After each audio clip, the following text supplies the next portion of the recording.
tayo ngang malalakas ay nararapat mangagbata ng kahinaan ng mahihina, at huwag tayong mangagbigay lugod sa ating sarili.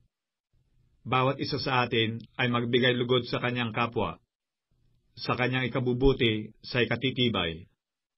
Sapagkat si Kristo man ay hindi nagbigay lugod sa kanyang sarili, kundi gaya ng nasusulat, ang mga pakalipusta na mga nagsisialipusta sa iyo ay nangahulog sa akin. Sapagkat ang anuman mga bagay na isinulat ng una ay nangasulat dahil sa ikatututo natin, upang sa pamamagitan ng pagtitiis at pag-aliw ng mga kasulatan ay magkaroon tayo ng pag-asa.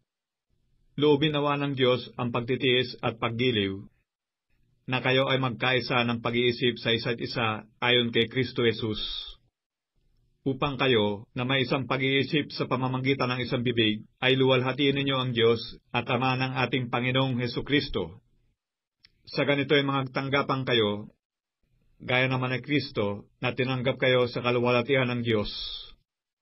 Sapagkat sinasabi ko na si Kristo ay ginawang ministro ng pagtutuli dahil sa katotohanan ng Diyos, upang kanyang mapagtibay ang mga pangakong ibinigay sa mga magulang, at upang ang mga hintil ay makaluwalhati sa Diyos dahil sa kanyang kahabagan, gaya ng nasusulat, kaya nga ikaw ay aking pupurihin sa gitna ng mga hintil, at aawit ako sa iyong pangalan.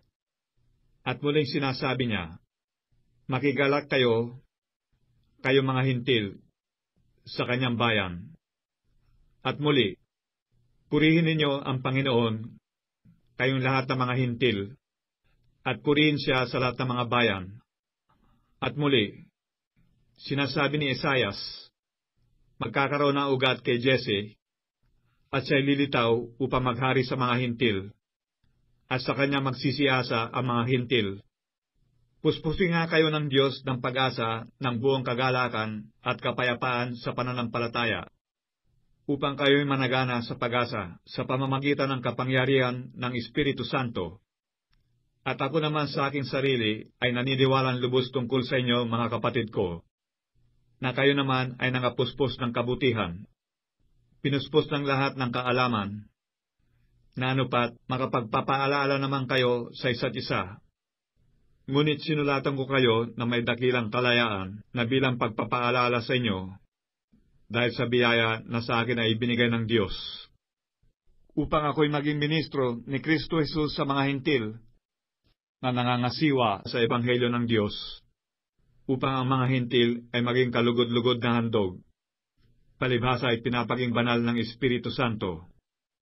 Mayroon nga akong ipinagmamapuri kay Kristo Jesus sa mga bagay na nauukol sa Diyos, sapagkat hindi ako nangangahas magsalita ng anumang mga bagay, maliban na sa mga ginawa ni Kristo sa pamamagitan ko, sa pagtalima ng mga hintil, sa salita at sa gawa, sa bisa ng mga tanda at ng mga kababalaghan, sa kapangyarihan ng Espiritu ng Diyos, anupat buhat sa Jerusalem, at sa palibot-libot hanggang sa Ilirico, ay aking ipinangaral na lubos ang Ebanghelyo ni Kristo.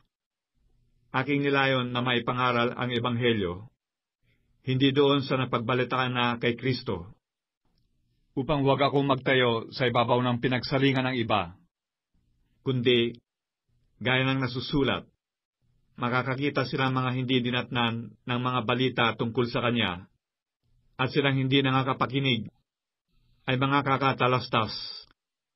Kaya't madalas namang napigil ako sa pagpariyan sa inyo. Datapwat ngayon, nawala ng dako sa mga lupaing ito, at malaon ng panahon, ako'y may nasang pumariyan sa inyo. Pagparoon ko sa Espanya ay paririyan ako, sapagkat inaasahan ko makikita ko kayo sa aking paglalakbay, at ako'y sasamahan ninyo patungo doon, pagkatapos na magkamit ng kaunting kasiyahan sa pagkikisama sa inyo.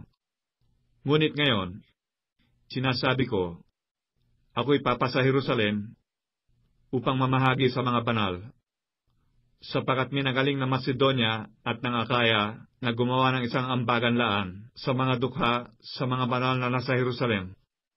Oo, ito'y kalugod-lugod sa kanila, at sila'y may utang na loob sa kanila, sapagkat kung ang mga hintil ay naging mga kabahagi sa kanilang mga bagay na ayon sa Espiritu, nararapat naman nilang paglingkuran ang mga yaon sa mga bagay na ayon sa laman. Kung maganap nga ito, at aking matatakan sa kanila ang bungang ito, ay magdaraan ako sa inyong patungo sa Espanya, at nalalaman ko na, pagparito ko sa inyo, ay darating akong puspos ng pagpapala ng Ebanghelyo ni Kristo. Ngayon ipinamamani ko sa inyo, mga kapatid, alang-alang sa Panginoon nating Hesu Kristo, at sa pag-ibig ng Espiritu, na kayo'y makipagsikap na kasama ko sa inyong mga pananalangin sa Diyos patungo sa akin, upang ako'y maligtas sa mga hindi nagsisisampalataya na nangasa Judea, at ang aking pamamahagi sa Jerusalem ay maging kalugod-lugod sa mga banal, upang sa pamamagitan ng kalooban ng Diyos, ako'y makarating sa inyo na may kagalakan, at ako'y makipamahinga sa inyo. Ngayon ang Diyos ng kapayapaan ay sumainyo nawang lahat. Siya nawa.